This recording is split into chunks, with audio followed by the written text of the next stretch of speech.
बलदेव विज्ञान महाविद्यालय नुआ एवं युव ओडिशा क्रीड़ा प्रतियोगिता उद्यापित कार्यक्रम कवि सूर्यनगर बलदेव विज्ञान महाविद्यालय परिसर में नुआ उत्सव युव ओडिशा नवीन ओडिशा कार्यक्रम महाविद्यालय अध्यक्ष के पुरुषोत्तम अध्यक्षतार अनुष्ठित हो कवि सूर्यनगर विधायक लतिका प्रधान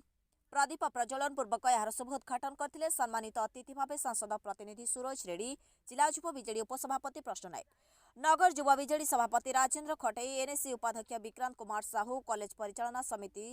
सभापति सुरेन्द्र नाथ नायक एनएससी अध्यक्षा एस लक्ष्मी सेठी नगर विजेडी महिला सभानेत्री लक्ष्मीप्रिया साहू एनएससी निर्वाही अधिकारी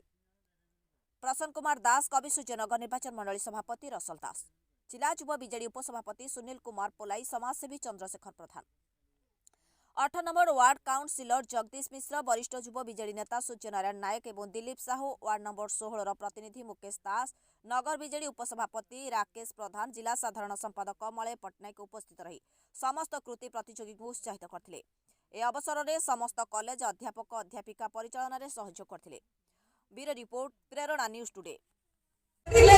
स्ट्रेंथ आधार होची सब कार्यक्रम जेतेबेले होची पिलांगर खुशी केते मात्रा रे बढ़ी जाउची। ए कॉलेज पाठ पढ़ा सहित करिकुलर एक्टिविटी सहित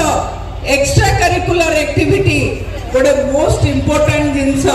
ताकू उपलब्धि करि परिछंती माननीय मुख्यमंत्री आपण माने भल पांती तो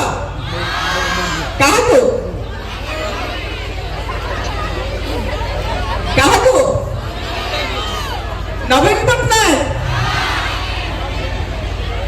नवीन पटनायक को भल पाते से आपण माने को भाई कौन करछन हैं भल स्कूल कॉलेज देइछन्ती भल क्लासरूम आपण माने को पाई देइछन्ती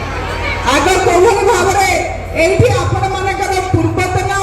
छात्र माने एठी स्टेज ऊपर बसछन्ती ए स्टेज रे अधा जन बसछन्ती पूर्वतन छात्र ताकर दुख रे पाठ पढुथिले बोली ताकर मन दुख करिकि से कहउछन्ती एवं अन्य समस्त ताकर एक्सपीरियंस कहि सरलेनी जे कोभली भाव रे ए कॉलेज रे आपण मानकर पूर्वतन छात्र छात्री माने पढुथिले आरंभ हैला जेतबे रानीमा विधायक हेले एठी किछि किछि नुवा जिंस हेतिला ता पूर्व मध्य अनेक विधायक आसिले ए कॉलेज रो उन्नति पई अनेक किछि करिकि जाइथिले से भितरे सबुठारो अधिक कार्यक्रम हैला एई 4 वर्ष भितरे जोटा कि माननीय मुख्यमंत्री आशीर्वाद रहिला ये फंड रो अभाव रहिला नहीं हम कॉलेज को